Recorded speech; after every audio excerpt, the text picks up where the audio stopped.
job is, good afternoon, ladies and gentlemen. I have two jobs to do.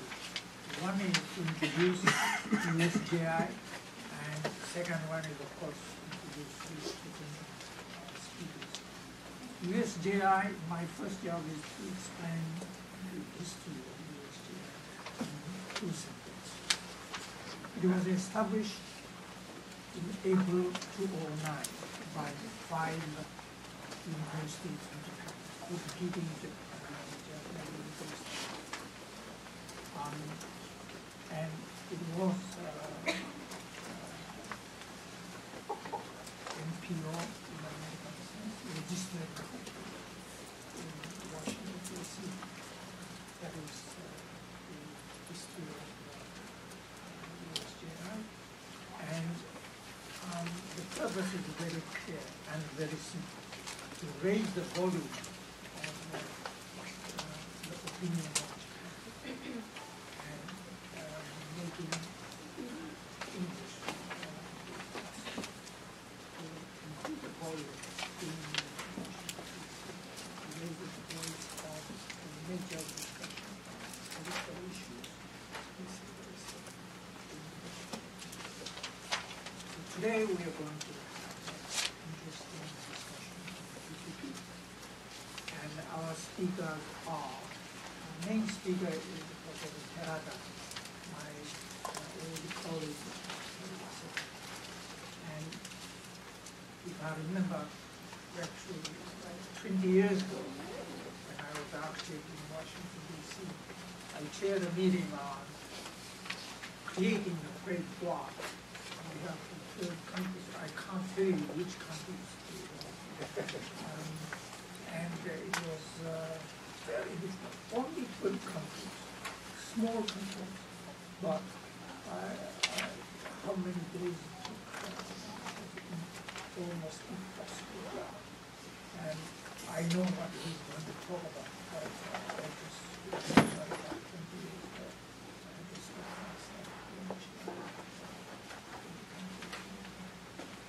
Let's welcome Mr. Terada. So, we will decide, we will talk about 45 minutes, and then you have a chance to ask them questions. And in total, we will say 90 minutes.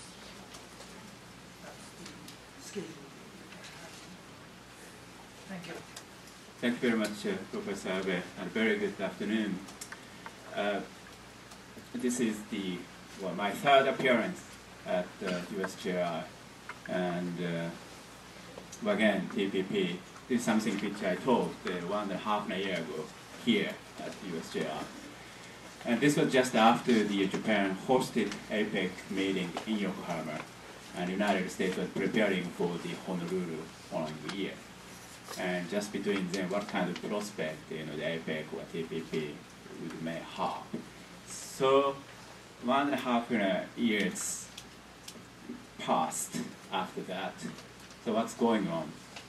And the last week, currently I'm staying at the Woodrow Wilson Center, Ronald Reagan building at the Japan Scholar.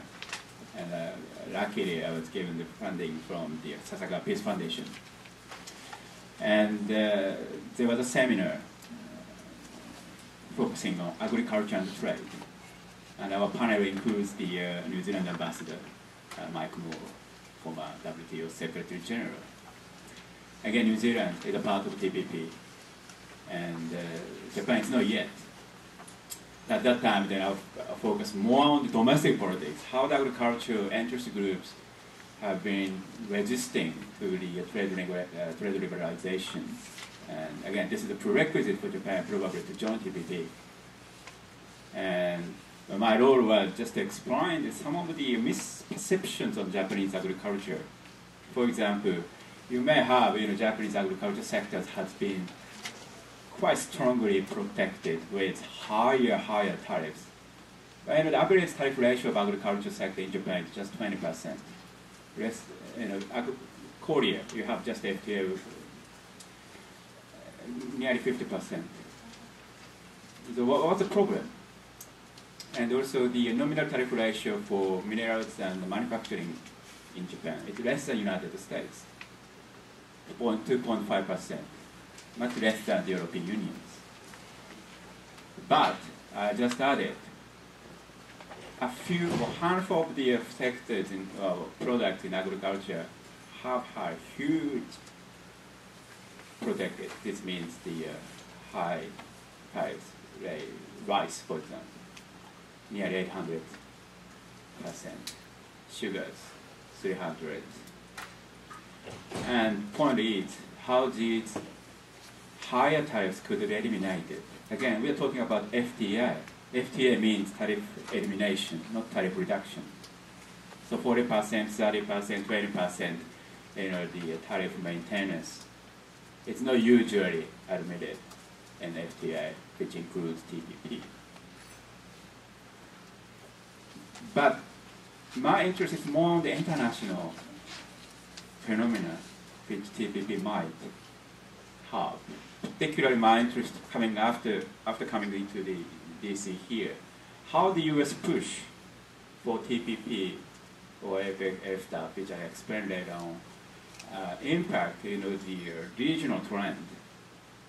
This is something which the Japanese debate, in which I somehow been involved, unfortunately, missed.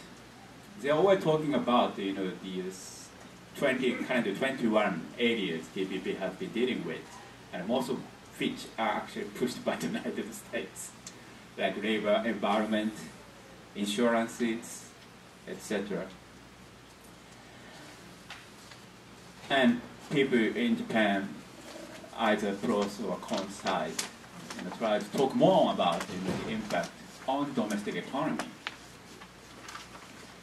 But today I try more focus upon the international dimensions. And on the Japan's domestic elements, I just wrote, thanks to the Sasaka Peace Foundation's small piece, which I just put in the entrance. So if you are interested, please take one copy, and I would be very much happy, if possible, to answer some of your questions on the paper and how Japan had been, try to promote the TPP debate. For example, Mr. Khan, previous government, was not able to announce Japan's participation in TPP, although he was responsible for hosting APEC in Yokohama. But why Mr. Noda was able to say at least his willingness to commit Japan to TPP, although he never said Japan would participate in. He said Japan would be willing to consult with TPP member countries. Of course, internationally, this was considered to be Japan's interest in joining TPP. But some of people, for example, people who try to support agricultural protections in Japan, particularly diet or Congress, believe no, the Prime Minister didn't say anything about participation, consultations. So we are not sure yet whether Japan is eventually joining the TPP or not. And pre-negotiations actually going on here at Washington, D.C. I heard today between Japan and the United States. But anyway, I'm no government officer, so I try to say anything which I want. So no secret. Okay, so background questions. Again, two administrations, United States, Bush and Obama. And Mr. Bush had two major speeches on APEC. One is concerned about FTA. FTA means free trade area in Asia Pacific. Virtually free trade in all APEC member countries, 21, including Taiwan. That's an interesting question. And Mr. Bush, when he was getting out of the politics, end of 2008, APEC was held in Chile, and he announced U.S. would join TPP. Already there was, the muted voices in the U.S. administrations. But the task, whether the U.S. would finally join or not, was left to the next administration. But as you know, Obama administration took 1-year review on trade policy and finally decided they would join. And the announcement was made in actually Tokyo in Century Hall when Mr. Obama visited Tokyo before joining the APEC Singapore meeting in 2010. So I just picked up the two major speeches made by Mr. Bush and Mr. Obama. Indication of the U.S. interest in utilizing APEC first, which means the EFTA, and then TPP as a way of realizing EFTA. So my question, how far-reaching could be the consequences of this be? And I picked up the 5 major variables to explain that, both strategic and economic senses. Number 1, again, U.S. initiatives pushing TPP and EFTA, quite significant consequences for the course of the functional cooperation with APEC. APEC was created in 1989 in Canberra, very first ministerial meeting. And the U.S., yes, showed a very strong interest by dispatching 3 cabinet ministers. Only the U.S. had 3 ministers attending APEC meeting in 1989 Canberra. But you know, APEC was not European Union, not NAFTA. Trade liberalization was not a major agenda because most of the member countries are developing countries. Just creating the voices or atmospheres to support trade liberalization. So therefore, no binding force, no negotiations. This is the APEC position. And the US sometimes tried to change this APEC norm, but it failed. China opposed, Japan opposed, ASEAN opposed over the last 20 years. But you know, when Mr. Bush supported so-called EFTA idea, 2006, when APEC was held in Hanoi, atmosphere started changing. Because first time, EFTA, free trade, was incorporated into APEC official document in Hanoi Declaration. And many countries started thinking of what EFTA could be. Or if it realized Japan should, or sorry, any other country should join or not. But 20 member countries, from the United States to the Papua New Guinea, huge differences in terms of economic development. It would be almost impossible to form a single market within APEC. So some smaller nations like Singapore, New Zealand, Brunei, and Peru, okay, we should go faster to give a momentum to the EFTA movement. This was TPP, started in 2006. And there was one clause.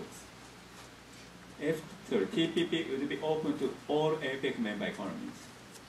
That means it's an open-end approach. That was an interesting point for the United States to consider, to move the EFTA process. This was 2008, which I explained. The point is, APEC's norm, which was called open regionalism. Again, regionalism is discriminatory, as you may imagine. Otherwise, we don't need it to be region. But open regionalism means trade liberalization, if it happened within APEC or regional levels, would be extended to the external countries based on so-called MFN, most favored nation treatment. So this is purely consist with Article number 1, MFNs. But other regionalism, even after EU, Mercosur, even Southeast Asian one after, it's all discriminatory. Only member countries can enjoy the benefit accrued from trade liberalization. So APEC is different. But this is something which the United States couldn't agree with. Because the US believed in the 1990s couldn't allow EU to be free rider while protecting some of the sectors, but enjoining the peripheral access to the APEC member countries. No way. At that time, I think Mr. Clinton was in power. But EFTA, TPP, it's normal. regional integration or FTA. This means discriminatory, based on the Article 24 of GATT. So again, open regionalism to normal regionalism. This is something which I think U.S. interest in FTAP and TPP created. Number two, from symbolic institution to the outcome-oriented, trade liberalizing institutions. Again, as I mentioned, APEC was not something in which member countries carry out negotiations. Negotiation means, domestic sectors are always involved at stake, just like we discussed last week in Wilson Sandler, agriculture and trade. But whatever discussed within APEC, this will not have a major impact on the domestic politics because there is no binding force. Whatever discussed within APEC can be probably left outside of the domestic political situation. So in this case, again, FTAP TPP's development means institutional focus would be changed from more symbolic to result-oriented. I think these two institutional normative changes are very significant in terms of the APEC. This is something, one consequence which U.S. pushed for FTAP and TPP. Number two, U.S. embrace of TPP and TED political movement motives. I was attending the one seminar in the afternoon before coming here in one of the law firms. And the lawyer who just received our meeting was former USTR officer. He interestedly stressed the significance of the more strategic security element. Again, this is something I believe quite relevant to the current TPP movement. In Japan, economists who support for trade liberalization, therefore support Japan joining TPP, are not necessarily happy with this kind of idea. But after China's quite ambitious behavior, particularly in terms of the maritime security dispute, I think U.S. the attempt to create an economic sphere of influence, which the American style of the economic model can be more expanded, is quite a significant consequence because, as I touch on later, China has been now interested in thinking of not joining, considering TPP's implications. I wrote a paper, not English, sorry, in Japanese, the Beijing consensus versus Washington consensus. And I think the U.S. push on the TPP was also relevant to this kind of debate. Because TPP is so-called the gold standard type of FTAs, which means WTO plus, as I mentioned before, labor and the environment. This kind of element never been discussed in any sort of, as far as I know, FTA signed by Asian nations, even Japan's. So therefore, some in China view the U.S. commitment to TPP as motivated by checking China's growing aims on regional integration. Well, you maybe remember what the Capstone, the former APEC ambassador here, mentioned in a Congress. China's growing the economic influence in East Asia simply discriminated American businesses in the region. He was hinting at the proliferation of bilateral FTAs, again, but ruled by China's model. There are a number of loopholes. And investment services, nothing. Only China wanted to include something which could be easily liberalized, or sometimes items to be chosen for giving some political support for ASEAN member countries, supporting China's positions.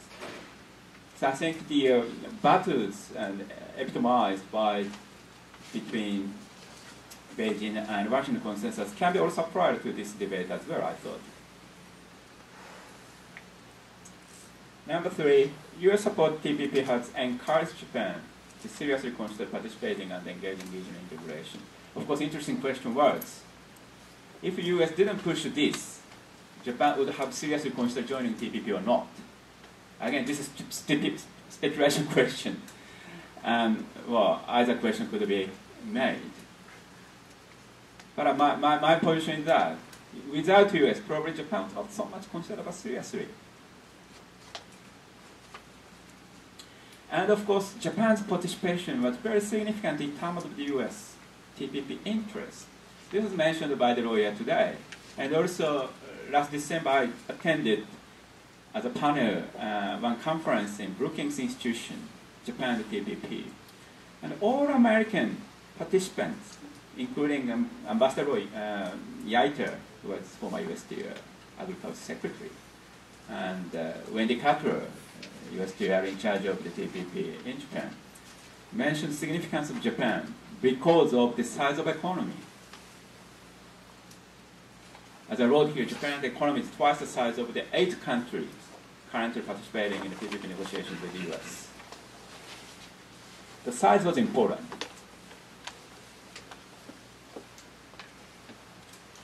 And thanks to Japan's participation, was showing the interest in joining TPP, other nations, including non-regional countries like European Union, paid more serious attention to TPP. I was involved in a project with my EU colleagues on the comparative regionalism between EU and Asian regionalism. Again, after November Honolulu APEC meeting, a couple of people, my European colleagues, just emailed me, what's going on? What's the TPP? So again, I became a bit busier explaining the TPP words to my European colleagues, of course, who are well known and specialists on European integrations. But they started paying attention. Again, not to mention to the government levels. Japan showing an interest in TPP was one of the factors, not all, but one of the factors why the EU member countries showed an interest in Japan-EU FTA. And it is not coincidence that EU countries followed the member countries of TPP for potential FTAs with the EU, like Malaysia, like Vietnam, Singapore, and now Japan. Of course, Korea is not a TPP member, but Korea has already signed the FTA with Europe, United States. I heard it will be effective in late March.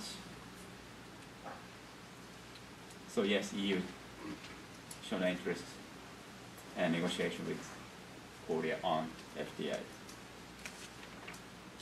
And from Japanese viewpoint, again, it's more domestic. Again, last my seminar here, I was talking about DPJ's foreign policy, particularly under Prime Minister Noda. They just came into power at that time. I just introduced the 8 hardships Japanese manufacturers or exporters had suffered from. One of which was the sluggish development of Japanese FTIs. And of course, the rising energy, so lack of energy supplies after the earthquake. Even I wrote here, the population becoming aged and aged. Those kind of, the only negative signs of the Japanese economy created some dormant or future prospect of Japanese economy. So probably they need something to radically changing the current situation of the Japanese economy. I think one of which words expect to be in TPP. And of course, those supporters believe TPP would be expanding. More countries might join, hopefully, Korea, China, or other Asian economies as well. Can Japan eventually join the TPP? Again, this is not the major interest in this seminar, but this is something I talked last week in Wilson Center. 3 major probable variables could be considered for gauging the possibility of Japanese participation in TPP. Number 1 is election. Election is always hampering factor for the Japanese FTA or trade liberalization movement. So consumption tax, raising consumption tax is the current Prime Minister's highest policy priority. And he announced that he tried to make every effort to make the bill passed in a diet at the end of the March. And then would call for election. by resolving the diet. If so, it seems to me agricultural liberalization would be something of taboo, particularly politicians who came from the rural areas, constituencies, would badly need the vote from agriculture sectors. So, point is, TPP and agriculture in a run-up to the elections would be something incompatible, in my view. FTA within Australia, this is very interesting. The final round just over last week. Again, deadlock situation remain unchanged because of the agriculture sectors. Well, if Australia and Japan bilateral FTA were signed, that would be a good news for Japan in terms of the TPP participation. Because if Australia, again TPP member country, it's the first nation Japan would sign as a developed nation with huge agriculture exporter. Again, sugar, beef, dairy products, and wheat. These are 4 items, only 4 items, which hamper Japan-Australia FTA negotiation to be going forward. So, to gauge TPP, Japan, I think the FTA with Australia is quite interesting. And number 3, if Japan were not able to join TPP this year, what would happen? Japan would need to give up its FTA-oriented trade policy approach? Well, I believe no, because Japan has probably other options. One is, for example, CJK. CJK means China, Japan, Korea. This would be probably announced sometime this year when the China hosts the trilateral summit in May. And first, of course, approach would be investment treatment among 3 nations. But China's more interested in FTA rather than investment. And the Korean president visited Beijing last month. And Mr. Lee, president of South Korea, raised the bilateral FTA. But the Chinese counterpart said, why don't you bring Japan to form a trilateral FTAs? So this may be something which Japan might be more inclined to support if Japan's TPP bid failed. And again, EU-Japan FTA is also important thanks to the South Korea's signing already and effective already. Might have a more negative impact on the Japanese automobile sectors. Fourth 3, US push for TPP, which in time encouraged Japan to consider joining. Again, I said before. But a more significant consequence would be stimulating the other countries to consider joining TPP. And most interesting case is China. But the China, as far as I heard, they're studying carefully. But again, current form of the TPP, including labor, environment, floats, investment, etc., China is not able to join. Again, we discussed this issue, but some Chinese specialists said probably we need 20, 30 years to join. Again, well, I don't know. But as I mentioned, China's interest in more strongly pushing the trilateral FTA was made after Japan showing a joint interest in TPP. And also, China's pursuit of regional framework was ASEAN plus 3. China, Japan, Korea, and ASEAN 10 member countries. No Western societies. But Japan's regional integration preferences lie in bigger, wider, with hopefully more democratic countries joining, like Australia, New Zealand, India. But China first time made a concession. Okay, plus 3, plus 6 doesn't matter. But therefore now Japanese and the Chinese trade officials started calling ASEAN plus plus. No 3, no 6. And point words, China started talking about plus 6. And this was in line with the ASEAN positions. And China now started saying, no, we have also quite strong volumes of trade with India, New Zealand, and Australia. Yes, New Zealand is the very first FTA partner for China as a developed nation. And Australia, China, so New Zealand already provided China with market economy status. US, Japan, and EU, not yet. So again, China's concession started after US pushing for the TPP. Well, this is something description of what Noda did after he attended APEC meeting in Honolulu. Japanese diplomacy, economic diplomacy didn't end. He actually went to China, South Korea, and India at the end of December. Main function of his diplomacy was to promote more economic links, business links with them. I think this was sort of the response to the criticism within Japan. TPP is not something capitalized on the growing Asian economies. No Indonesia, no South Korea, no China, no India, no Thailand. Why the government of Japan could say TPP would be in a way to help Japan capitalize on the dynamic economic growth in Asia. I think Mr. Noda was well aware of that. And he tried to, in a sense, pursue the other kind of FTAs in western side of the Pacific. And the final point, fifth point. Again, there's a debate on so-called regional institutional ones. Again, it's more academics. We have APEC, we have East Asian Summit, we have ASEAN+3, a number of the abbreviations indicating regional institutions. Again, it's always hard to make my students remember all of them, what each acronym stands for. But of course, after we professors should remember what each means.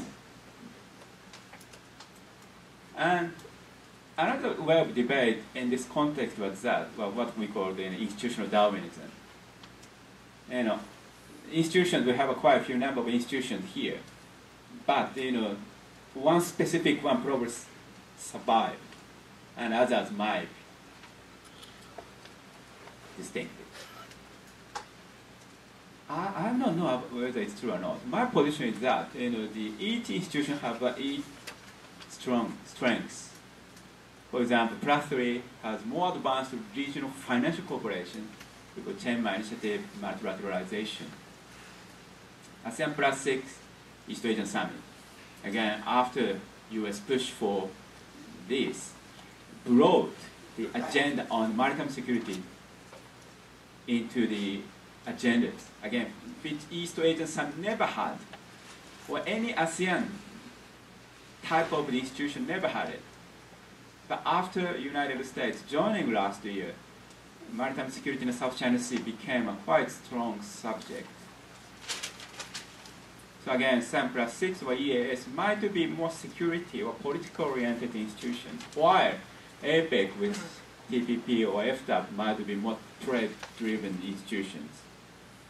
So again, it's still early to say, but the US push for the FTA TPP might help settle a significant debate academically over Asian regionalism, argument over the most effective framework for regional cooperation in different frameworks. Conclusion is a bit different. December, every 2 years, WTO ministerial meeting was held, this time in headquarters in Geneva. But interestingly, few people care about what's going on in Geneva. And yes, ministers join, but they're always talking about regional or bilateral FTAs, even United States. But now I talked about EU, if TPP, Japan joined it, this means world #1, #3 economies would be integrated into discriminatory trading arrangement. If CJK were going, #2, #3 economies of the world would join a discriminatory trading blocks. So what would what would happen to WTO in this case? I think this is something which probably we have to consider a bit seriously, while the more engaged in the so-called discriminatory bilateral and regional FTAs. I think this is something which we are missing at the moment in a total debate on trade policy in the world. Thank you very much.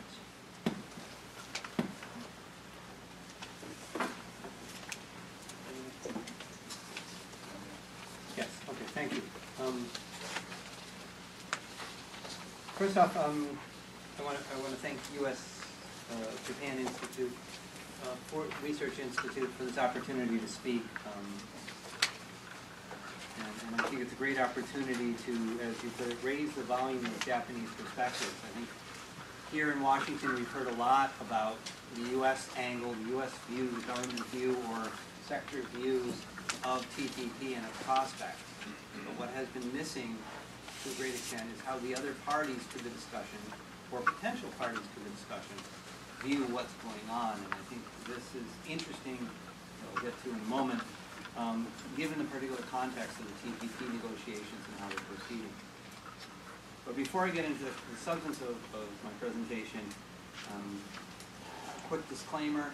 I'm here as me, Michael Martin. I'm not here to present directly or obliquely U.S. government policy. I don't have that power or authority. I'm not here representing Congress, as if Congress had a unified voice on this subject matter. I'm not representing the Library of Congress, which doesn't generally have a policy perspective, and I'm not representing CRS. I do work for the Congressional Research Service, but I am here speaking from my own personal perspective. I want to make some general observations about the presentation, as well as Professor Terada's paper, which is outside, very interesting paper. Looking at the larger context and trying to keep the focus on a Japanese perspective rather than the U.S. perspective. Happy to answer questions about my understanding of the U.S. perspective later on in the discussion.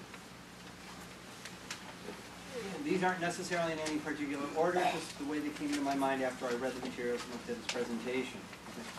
First, she raises an interesting notion about Japan's relationship to the whole TPP arrangement. And I tend to be somewhat frank, like most Americans. At times, it almost sounds like Japan's gaming the system. They're looking at TPP or these other options and trying to weigh which one offers Japan the best deal, which is the best arrangement. And for me, what's interesting about that not only is this idea that Japan has alternatives, as you put it, but also there's sort of an implication that the U.S. is not in a position to dictate terms in the way that it may have in the past on trade agreements.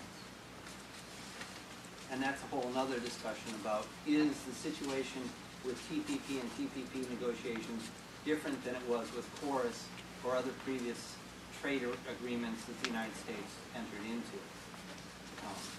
We can discuss that later. A second interesting observation I found from what he talked about was or aspect of his presentations, was the focus tends to be on these bilateral negotiations or multilateral negotiations. It's government-to-government discussions that are going on. And what I like to introduce into the discussion is, out there is a whole global economy driven primarily by market forces and competitive forces that by and large operate, again, I'll be in my frank American terms, part to make this a little bit more interesting, as if the FTAs and these arrangements are mazes that they have to run through and deal with the problems or barriers that they create, not solutions to problems.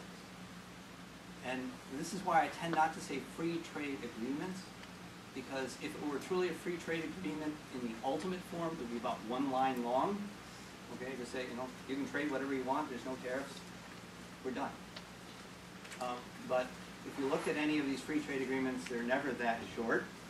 They're much longer. And what's being discussed is what areas will we liberalize and what areas won't we liberalize, which is why they're extensive agreements. So free to me has a connotation of somehow everything's okay, and it isn't. It may lower restrictions on trade, We may lower restrictions on investment, but we don't end up with none, at least as it's historically been done.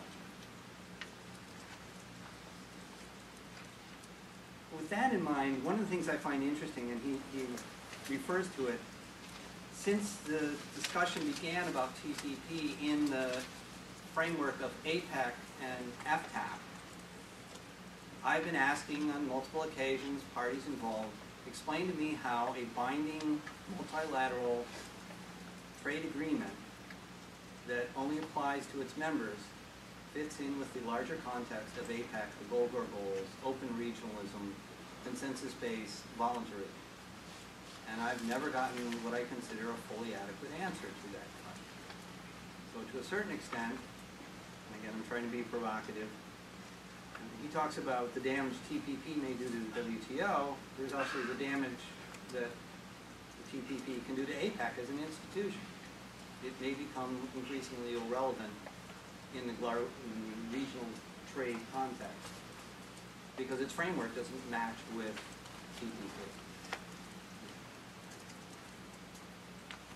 Another issue I'd like to quickly bring up is we tend to focus on this as a trade issue as if we can separate trade out of a larger geopolitical context. But in your presentations, you do bring up the larger geopolitical context. It has been suggested by others that, for example, Japan's interest in the TPP is in some ways something that Japan can offer to the United States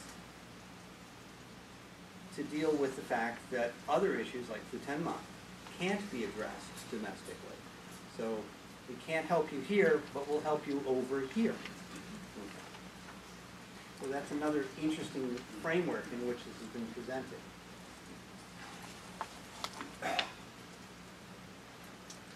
couple other quick comments, and then we can go to the question and answers. This is where I start getting into questions I would present to you to think about. One, first, what would Japan's response be if the United States were to say after the talks of the next 2 days, okay, they've been talking about a need for confidence-building measures from the Japanese, if at the end of this entire process the United States were to say, you know something, you haven't met the threshold. We are not going to accept you as a party to this round of negotiations in the TPP. Not just the economic implications of it, which you discussed, but what are the political implications for bilateral relations with Japan if we, the United States, that is, were to say, not at this time.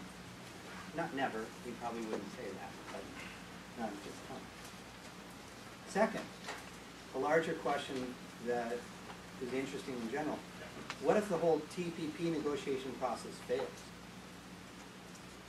What if after months, possibly a couple of years of negotiations, basically what the U.S. is looking for and what the other parties are looking for in the agreement do not create a sufficient overlap that a final agreement could be presented to the various governments?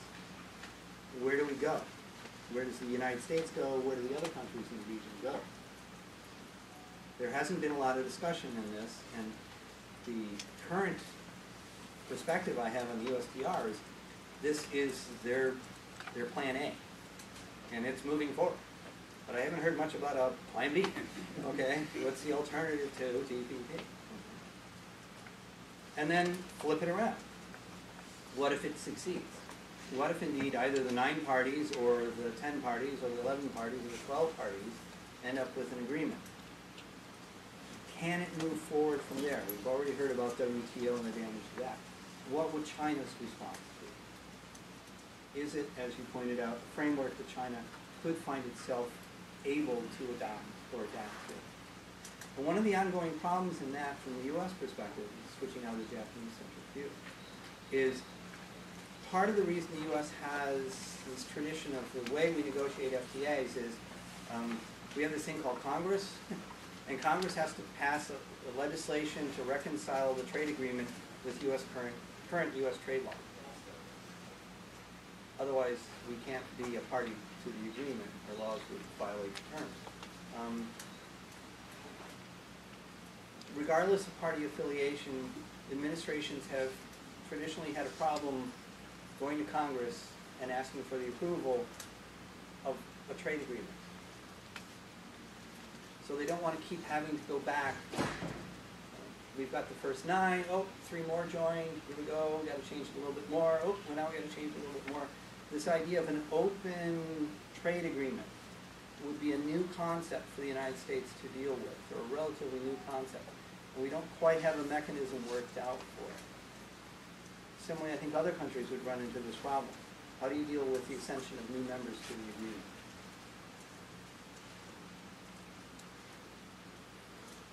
Quick check my notes, but I think that pretty much covers the highlights of the things that I found particularly interesting. Some interpretations on it. Oh, one last thing. Another interesting topic is you have the other 8 parties in the agreement right now. And as you pointed out, Japan's addition to the TPP would overwhelm those other 8 parties. So effectively, you've got a bilat with junior members rather than a multilateral in a certain sense. And it'd be interesting to think about how do other key parties in the current negotiations view Japan entry and its implications for their role in the negotiations. Malaysia right now has some influence in what's going on. Singapore has some influence in what's going on. Vietnam has some influence in what's going on in the negotiations. If Japan enters the picture, will they suddenly find that their voice no longer has the weight that it has in negotiations previously? Or will they find allies?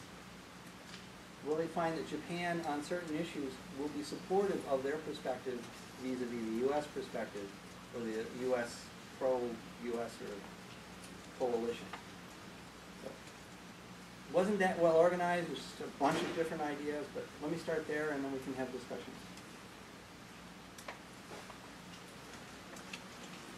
Thank you very much. I expect one question for one points that you would like to raise. What we would like to hear is please state your name and if you are belonging to an organization, name of the organization, and followed by your comment and question. Or yours. Hi, Russ Deming, a question for either Dr. Terada or Dr. Martin. Just on the process, I understand that TPP is big. There's not a big room, everybody's around the table like WTO. It's much more a series of bilateral negotiations among the players. Can you talk a little bit about the process, how it actually works, and how countries come in and accede to this thing that's already negotiated? My understanding is Japan has to go around to all the other members before it can really move forward, not just pointing to room with everybody there.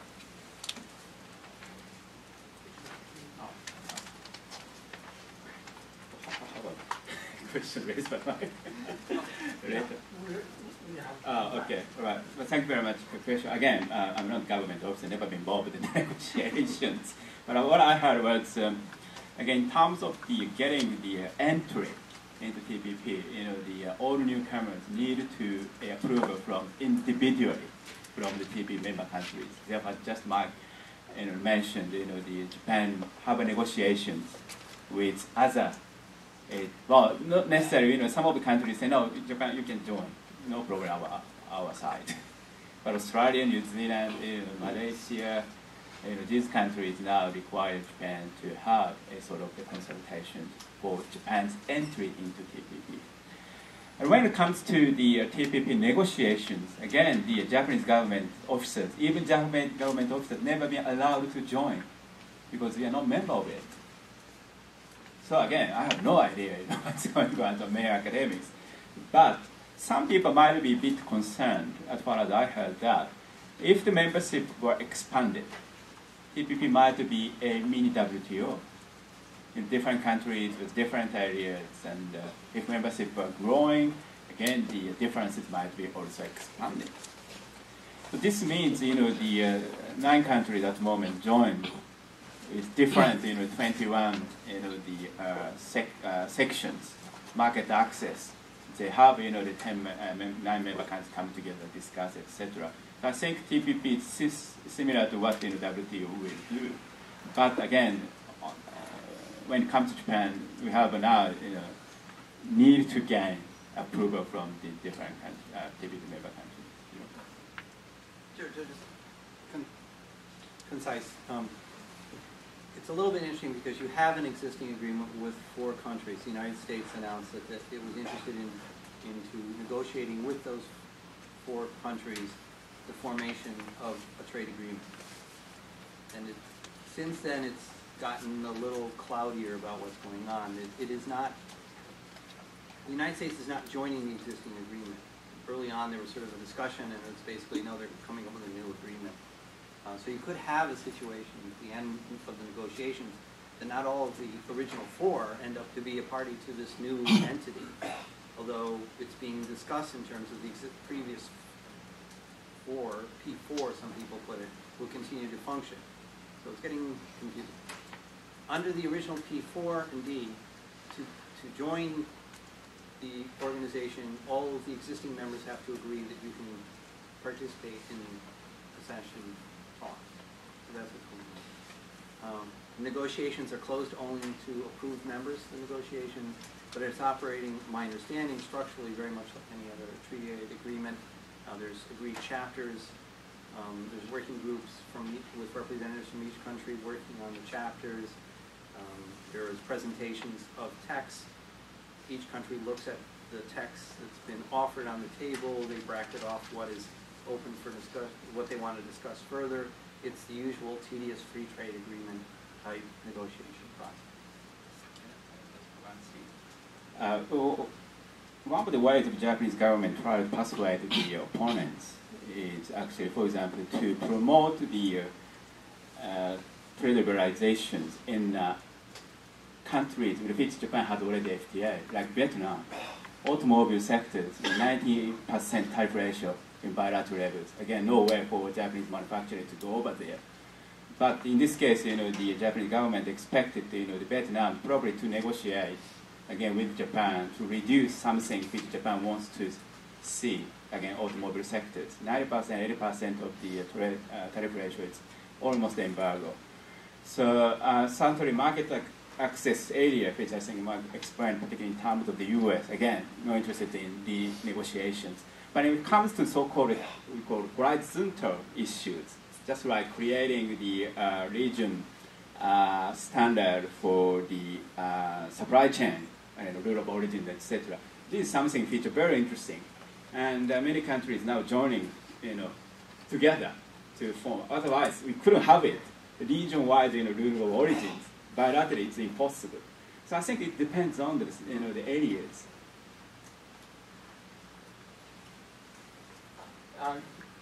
Gil Rosman, Princeton University. I wonder if you could explain more the current Japanese politics. On the one hand, we think of the LDP as pro-agricultural interest, and yet we also think of the LDP as eager to boost relations with the United States. So you think they'd be interested in the TPP especially. On the other, we had this experience of the DPJ sympathetic to the East Asian community and might be more interested in the CJK, and yet they're not considered so pro-agricultural.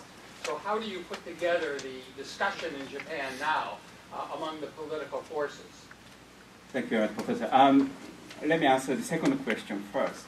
Well, certainly the DPJ government was supposed to promote the East Asian community idea, but in my view, this was pushed by Mr. Hatoyama. But when he was stepped down as Prime Minister, East Asian community idea, it seems to me, almost disappearing in Japanese politics. For example, Mr. Khan mentioned only once in his public speech, particularly when he was ready for organizing the Yokohama meeting, he stopped saying related to East Asian community idea. But so therefore, some people in the U.S., my colleagues in Wilson Center also said, no, East Asian community idea has been dead. I'm going back to Japan in March to chair one session in which Prime Minister Hatoyama is joining to give a speech. The session name is Regional Architecture. So I'm sure Mr. Hatayama would be happy to talk on his own idea on the East Asian community. But the point is how his eagerness on the East Asian perspective would be in line with the current government and the issue, particularly involving the United States. Mr. Khan, Mr. Noda has been happier with working together with the United States compared with Mr. Hatayama. So this is my answer. On LDP, you are right. But the current composition of the politicians in the DPJ, quite a few politicians elected once or twice came from the rural constituencies. And their major role was not to push sort of the policy ideas. They're always told by their boss, in this case Mr. Ozawa, for example, to win the election next. That means they need to go back to their constituency every weekend to get the support, rather than involved in the policy-oriented discussions in Tokyo or Kasumigaseki or Nagatachi or anywhere. So I think the characteristics of DPJ, currently the leaders like Mr. Okada, former MITI officials, Mr. Maehara, former foreign minister, they're all TPP supporters. But when it comes down to the other side of the DPG members, I think the policy preferences are quite different. For example, the consumption tax issue, who opposed strongly was actually those other faction members, young politicians. They won't win the election. But if you push the tax rate issues, there would be probably no future for DPJ to win the election. Again, as I mentioned in my presentations, agricultural liberalizations somehow intermingled with the these tax rate issues in the Japanese politics. LDPs, yes, you are right. The LDP was a major machine to protect the Japanese agricultural sector. Therefore, they never mentioned we are supporting of TPP. And young leaders like Koizumi Jr., for example, he criticized LDP altogether. Why you couldn't say we are supporting TPP?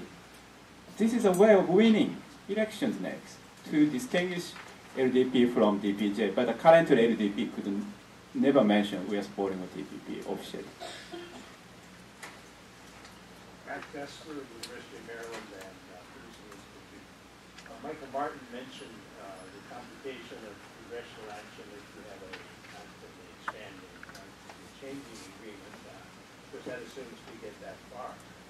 There is also the prior question of congressional action. A TPP either with or without Japan, in a situation where we don't yet have renewal of fast track or trade motion authority.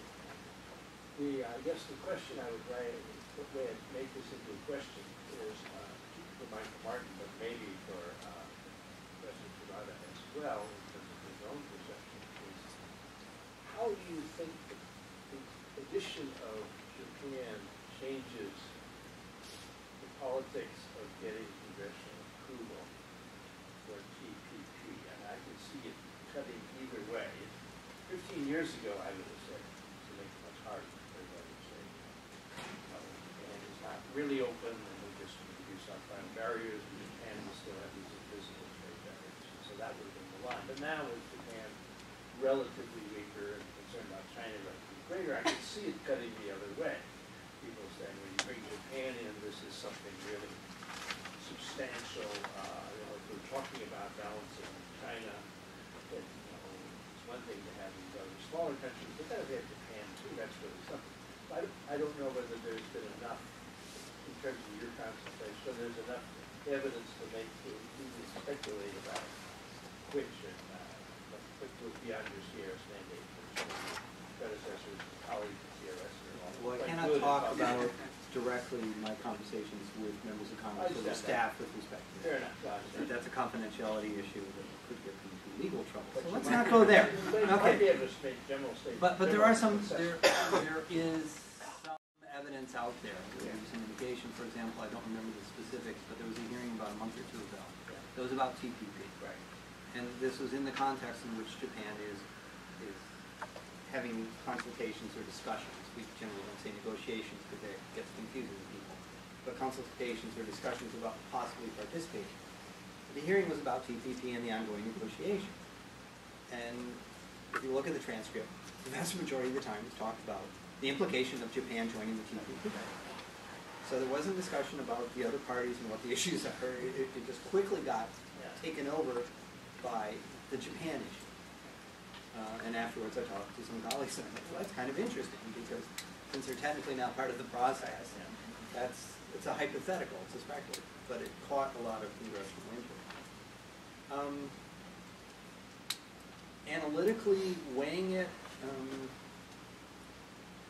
an economist by training, so of course I can't come up with an answer. What I come up with is there are different factors and weights involved. I mean, to a certain extent, what you end up with is a lot of energy will be focused on Japan and the critical issues with respect to Japan. It would be a reasonable expectation. And to a certain extent, that may deflect some focus on other countries where there may be also problematic issues that, without the presence of Japan in the process, would have been raised. Congress has only a certain amount of time and a certain amount of energy for any issue. And so more of the energy may have focused on Japan. The other thing that I think is interesting is in a step before, the indirect effect, if you kind of put it in economics, is in the negotiations, what does it mean about the nature of any agreement that would come out of it? So to what extent would concessions from certain countries, including possibly Japan, comfortably offset other areas where the United States might be uncomfortable, and you end up with an agreement that could move forward that previously couldn't?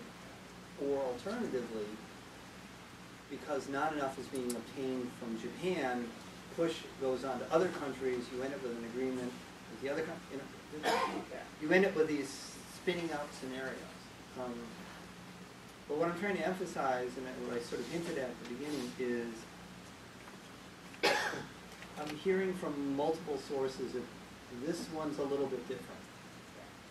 That it isn't that the U.S. comes in with, okay, here's our chapter on this, let's talk about that, and the U.S. pushes and pushes and pushes in terms of what's going to come out of it. What's coming back is other countries saying, oh, we have a text too, it goes on the table, or things get bracketed a lot more than maybe previously would happen. And there's a whole other discussion about what the United States may end up having to put on the table and the domestic politics of those factors. So I'll stop there.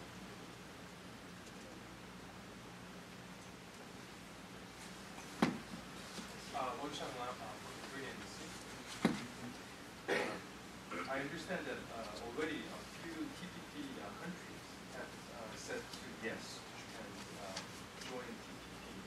But as Dr. Martin suggested, for the interest of those 8 countries, and possibly the U.S., it would be a better idea to finish or come up with an initial draft and have Japan and Mexico and Canada accept it as whole, instead of Japan coming in the midst of negotiation and dictate terms, because it's kind of side. So as a trained observer, I'd like to ask you both, both of you, what would be the likely scenario for Japan's joining TPP?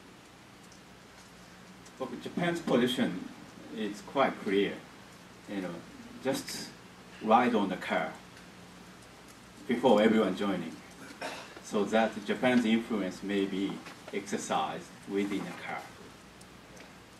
So in this case, if 9 countries created a sort of forms for rules and every areas when it wants, and Japan, Canada, Mexico's job was just simply to follow, that would be probably the worst scenario. Of course, better than actually the veto by the United States join, from my viewpoint.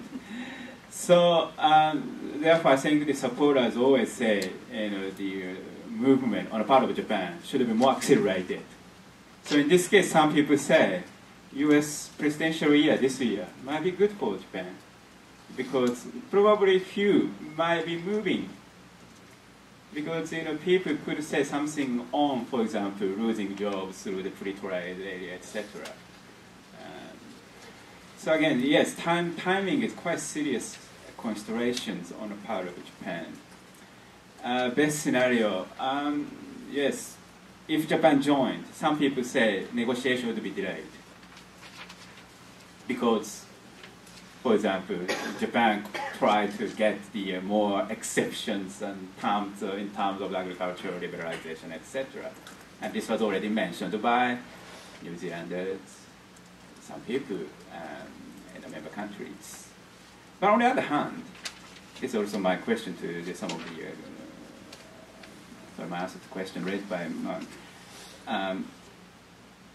Vietnam, Malaysia welcome Japan to form the coalitions. Who is the target? United States. They believe the U.S. is going too much faster, particularly in terms of market access. I guess someone in Washington, D.C. told us U.S. is isolated. Only Peru might be joining U.S. team.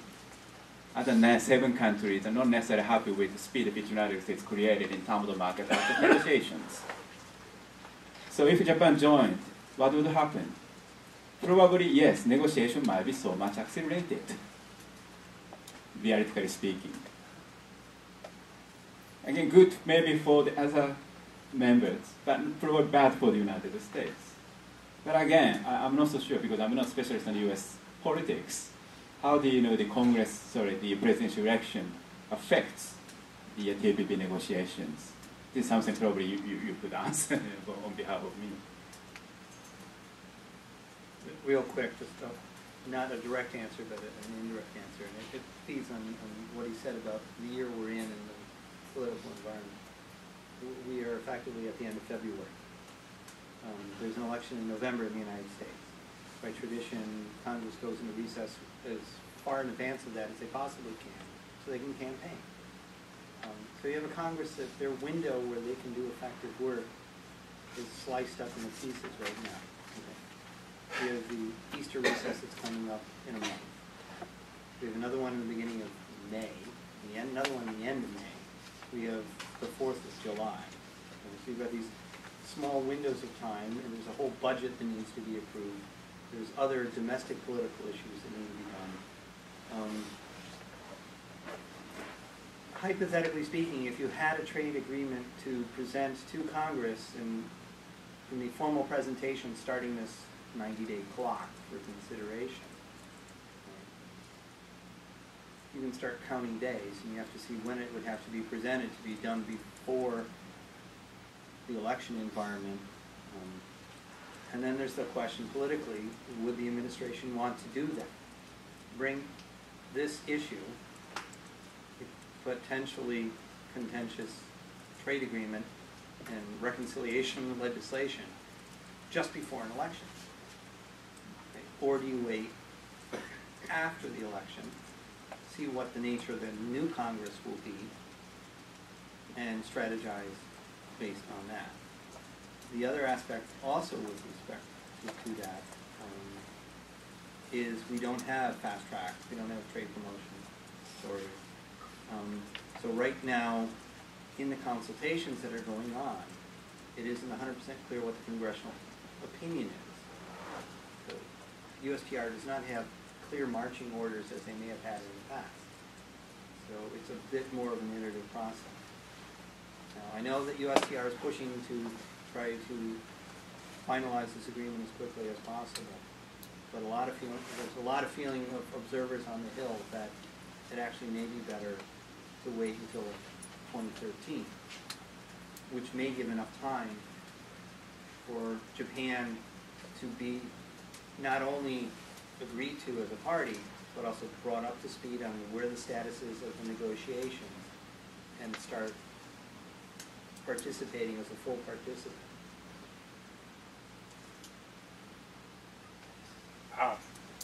Steve Winters, a local researcher. I always find these presentations very interesting, but they seem to focus on the negotiations and maybe, you know, China, U.S., Japan. But from the standpoint of Japan, you know, this widely used term in Japan that this is what TPP would constitute the third opening of Japan. Now, the first opening of Japan was supposedly the black ships and the Meiji restoration. The second opening of Japan was the loss of the Pacific War, MacArthur occupation, so forth and so on. And this is supposed to be the third one. Now, the other two ones weren't simply a case of just retiring a couple of old rice farmers and putting them on pensions. It amounted to a radical change in the character of Japanese society. Now, for example, there's a large opposition to TPP in Japan on the part of the artistic community who think that the rules for artistic creation, as laid down by Hollywood and the NPAA in the U.S., are going to be imposed on them in Japan, and that this will destroy a lot of the unique ability of amateur compilation works to be produced in Japan. But that's just one example. But I never hear any discussion about, but on the other hand, from the standpoint of the Japanese government, the Japanese people, Japan's in a totally desperate situation. You have the economic stagnation for 20 years, you have the great Hanshin earthquake, and you have the trouble with the maritime thing, and the islands, and China, and so forth and so on. So it's an absolutely desperate situation, and they're looking for a desperate solution. Now, the government seems to think the least radical, desperate solution is TPP, so they're going to go for that. But, and that's the way all the discussions come. But nobody ever talks about, you know, the change in the character or why they call it the third opening or what the analogy to the previous radical changes is supposed to be. So I don't quite understand that. I quoted this phrase and, in my paper. But to be frank, I thought this was sort of the metaphor which the political leaders try to use, particularly to catalyze the debate or movement within Japan in favor of participation. And certainly the last two, you know, was sort of something, you know, the U.S. played a major role. So similarity was, again, the U.S. also coming here through the TPP. Right, exactly. Yeah, that's right. And, you know, Wendy Carter, again, when I attended the Brookings Institution conference, confessed, you know, it was Japanese officials who requested the U.S. officials to put a pressure on Japan to come to the TPP. But she said, you know, this is Japan's decision. We are not actually we're not so much interested in doing that. So I think in this case, it's quite hard to predict what kind of the implications or consequences Japan's participation in TPP would bring to the Japanese society, partly because this is also the opponents always say, what's going on in TPP would not be necessarily revealed to the Japanese public perfectly. So information exposure is a big problem. So therefore, whatever mentioned by the politicians and the government officials, whoever who supports Japan joining TPP, would certainly need to show what kind of agendas are going on, etc. And I think last week, one of the Japanese newspapers just revealed, for example, you know, the Medicare systems. This was mentioned by a lot of people who opposed Japan joining TPP. U.S. was more interested in Americanizing its medical system in this region. But, you know, it's not an agenda. This is one critical, typical example, how we didn't know something about TPP. I think this is something which the Japanese government needed to, you know, show us and to fairly treat the debate, even either pros and cons. So therefore, it's very hard. But competition is becoming harder and harder, thanks to South Korea. This is obvious.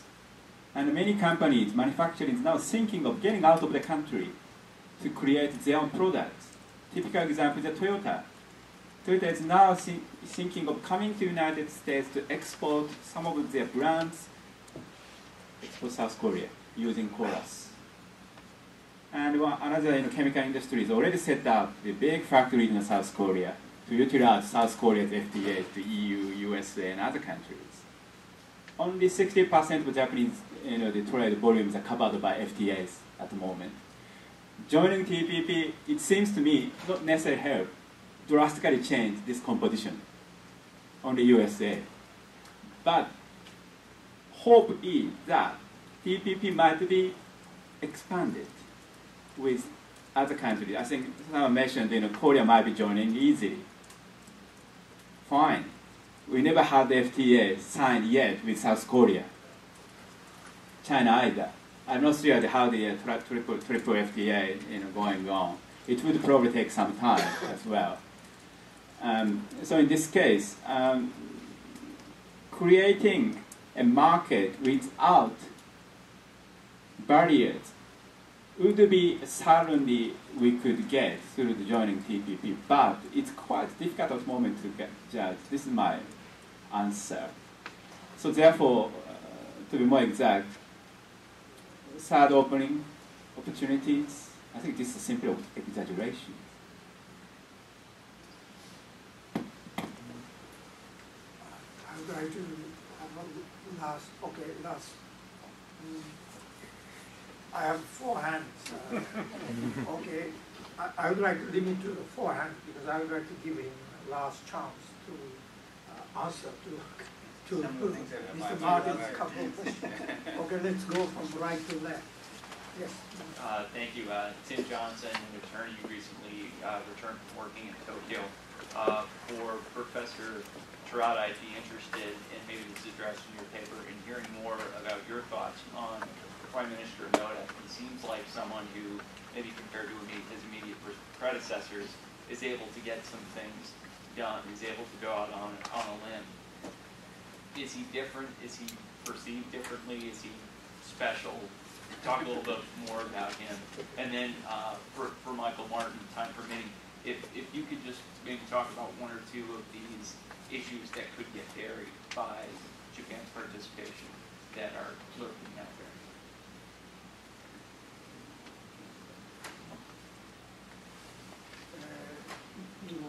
Bernard Gordon, University of New Hampshire. It's late in the day, so I won't ask all the questions. Wendy Cutler did say, I think, in the middle of January, that the worry being expressed in Japan about the possible implications for the medical system. I think she said, don't worry, that's off the table. And there are several other indications that the U.S. is taking a similarly relatively relaxed view. Not on the postal issue, but on the medical. Yeah.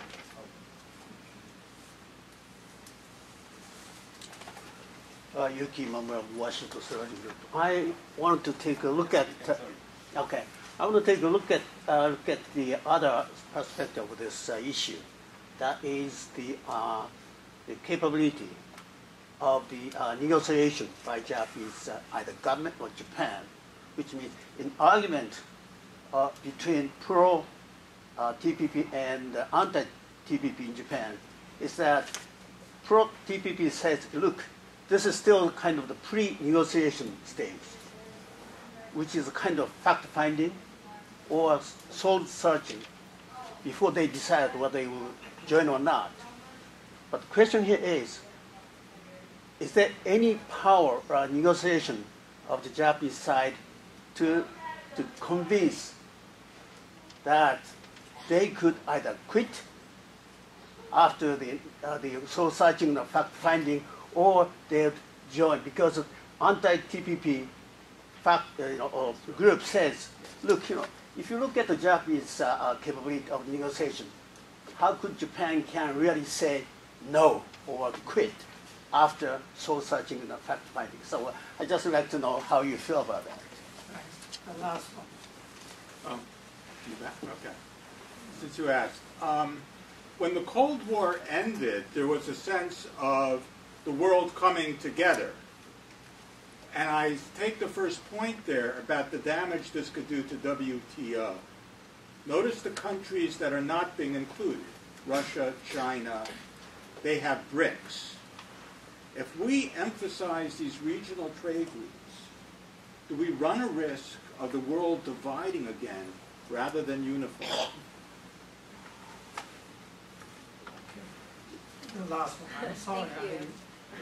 You go ahead. Real quick, my name is Saki Takase. I'm from the U.S.-Japan Council. In regards to individuals that are related to this TPP negotiation, whether pro or against, are there key individuals that you could kind of indicate to us who are involved, key players? And You mean political society or in political side? yes. And then is there a risk, of course, it's an unknown, but in a possible general election that any one of them could be taken out, and is there a risk that would also resolve this and take it to a different direction? Thank you very much. Very quickly, NODA specialty. Well, one is Wasati NODA is was a graduate. So, not Todai, KO. So anyway, but more seriously, I think NODA was more accumulating with the Ozawa faction. Kan was not. Kan never, I think I wrote that point in my paper, which is available, just entrance. Never made any compromise. For example, never appointed anyone from Ozawa faction to key cabinet and party posts. But Mr. Noda picked up the Koshishi, king of the upper house. And upper house members usually not appointed to the secretary general position of any party. I said that Mr. Koshishi is a good friend of Mr. Ozawa. Again, Mr. Koshishi therefore continuously supported the Noda's the support for TPP. I think this is more related to the intra-party politics compared with the predecessors like Mr. Kan. I think this is maybe a major factor behind why the Noda was able to say at least consultation with member countries. Even Mr. Kan never mentioned about that. He was not allowed to say so. Agriculture. Anyway, let me say quick stuff. Once Japan joined, I think by the gentleman just over there, I think Mr. Mahara mentioned that it is possible if the TPP pre-negotiations became so tougher, Japan would be allowed to get out of it. That means no participation.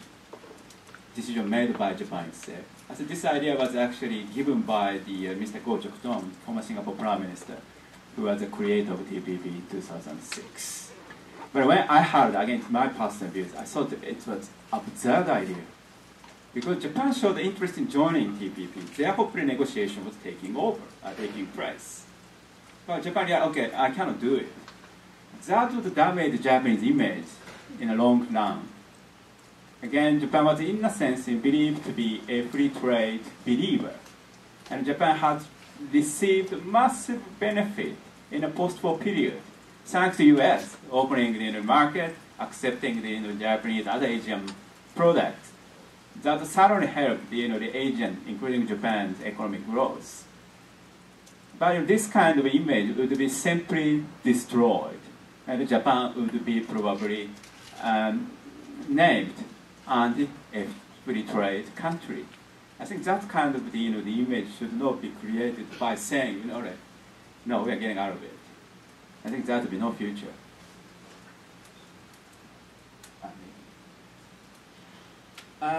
Second one, again, yeah, Wendy Cartwright, thank you very much. I think the one implication, Wendy Cartwright's statement at that time, thorough medical system was one. But another implication she made for the Japanese was that there might be exceptions in terms of agricultural liberalizations. 1%, just like Australia, Australia, US FTAs. So now Japanese government started calculating now 11,000 items to be probably incorporated into the liberalization package. 1% with 110. But we have already 16, 17 rice. For it, maybe same level of the product. We have a quite the small level of the categorizations in one sector, one particularly agricultural product. So that means we need to sacrifice some of the products which are heavily protected. So politics might be coming up again to choose which agricultural sectors to be sacrificed in TPP. So this is probably something we have to observe. And WTO, well, world might be divided by, yes, this is something which I want to say, and therefore in conclusion, I touched on this issue. But this is also a question raised by the Marco. Australia is a very interesting case in this case. Now Australia is a key player in WTO, creating a rule which is not necessarily consensus-based approach. Only like-minded countries said yes, and majority were created. I think that agenda should be employed by WTO. This approach might be something new, and of course, India, China will not be happy with that. But the Australia just made their proposal on this. And second, their proposal made by Australia was that, yes, open regionalism. Australia probably would voluntarily reduce tariffs. That could be probably applied to countries who are not necessarily agreeing with that. That means Australia would carry on voluntary trade liberalization by itself. Again, this is quite the concrete or straightforward way of making their trade policy consistent with WTO Article 1. So still there are those kind of countries exist in this world. I don't know whether Australia can create their followers or not. But now I think, as I just described in a conclusion, world trading system has been in jeopardy. And top big country, China, Japan, US, always interested in discriminatory arrangement. And the EU has no interest in trade liberalization at the moment, thanks to their economic problems. I think some nations like Australia should work harder to make the many nations, including US, Japan, China, pay more attention seriously to WTO. And this is something I believe I wanted to say in a conclusion. And divided world economy would be the worst for companies, particularly who set up the factories in different countries.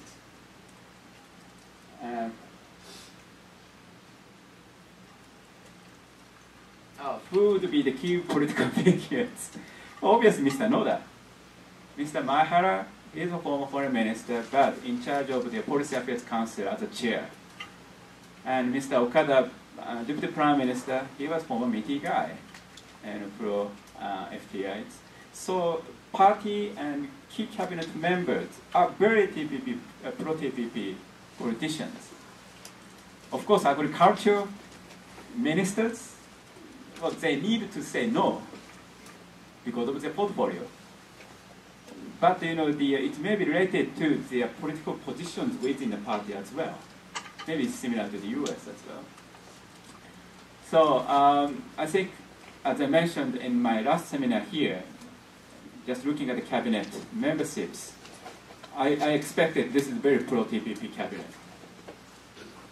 So, but nevertheless, still, the opposition's opponent, anti-TPP members, very strong, as I explained, particularly first, second elected, the politicians. So, but if Noda didn't say anything about raising consumption tax, never mentioned about election, TPP would be probably possible. But in my view, again, this, the issue simply intervened in debate in the Japanese TPP issues, which simply makes the situation much more complicated. So again, I'm not so sure, but my prediction was quite hard.